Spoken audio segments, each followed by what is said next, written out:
অস্ট্রেলিয়ায় ফ্যাসিবাদ বিরোধী আন্দোলনের নেপথ্যে তারেক রহমান শীর্ষক বইয়ের মোড়ক উন্মোচন।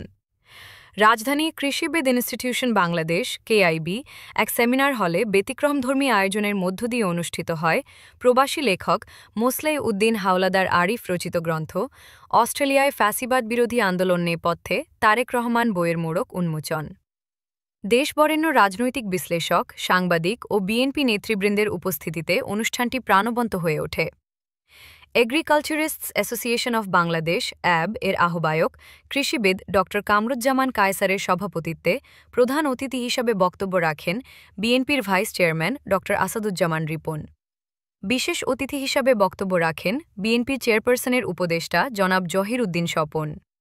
বইটির লেখক বিএনপি অস্ট্রেলিয়ার সভাপতি মোসলেহ উদ্দিন হাওলাদার আরিফ, গাজীপুর কৃষি বিশ্ববিদ্যালয়ের উপাচার্য জনাব অধ্যাপক ড জি.কে.এম. মোস্তাফিজুর রহমান, বিশিষ্ট পরিবেশ এবং মিডিয়া ব্যক্তিত্ব ড নার্গিস বানু, ৭১ টিভির সিইও শফিক আহমেদ আর টিভির প্রধান বার্তা সম্পাদক ইলিয়াস হোসেন, বিএনপি অস্ট্রেলিয়ার সাবেক আহ্বায়ক মোহাম্মদ দেলওয়ার হোসেন, দৈনিক আলোকিত প্রতিদিনের সম্পাদক সৈয়দ নুরুল হুদা রনো, কৃষিবিদ নূর নবী ভূঁইয়া শেমল, যুবদলের কেন্দ্রীয় নেতা মিজানুর রহমান চৌধুরী শিশির, সাবেক কেন্দ্রীয় ছাত্রদলের ছাত্রী বিষয়ক সম্পাদক ফাহমিদা মজিদ, বাংলাদেশ কৃষি অর্থনীতিবিদ সমিতির সাংগঠনিক সম্পাদক সরুজ্জামান শুভ। অনুষ্ঠানটি পরিচালনা করেন ড নাসির উদ্দিন মাহমুদ মিল্টন। প্রধান অতিথি বক্তব্যে বলেন, বাংলাদেশে গণতন্ত্র পুনরুদ্ধারের আন্দোলনে তারেক রহমান একটি অবিচ্ছেদ্য নেতৃত্ব। এই বইটি সেই সংগ্রামের দলিল হিসেবে ইতিহাসে জায়গা করে নেবে।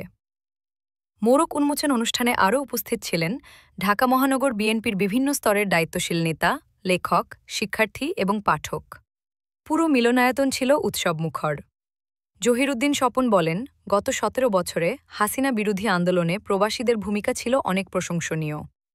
তারেক রহমানের নেতৃত্বে প্রবাসীরা যে কূটনৈতিক কর্মকাণ্ড পরিচালিত করেছিলেন, এই কারণে বাংলাদেশে হাসিনা বিরোধী আন্দোলন কিছুটা সহজ ও বেগবান হয়েছিল। বইটি সম্পর্কে লেখক মোসলেহ উদ্দিন হাওলাদার আরিফ বলেন, বাংলাদেশের গণতান্ত্রিক আন্দোলনের ইতিহাস, ফ্যাসিবাদ বিরোধী সংগ্রাম এবং এই আন্দোলনে তারেক রহমানের অগ্রণী ভূমিকা তুলে ধরতেই আমি বইটি লিখেছি।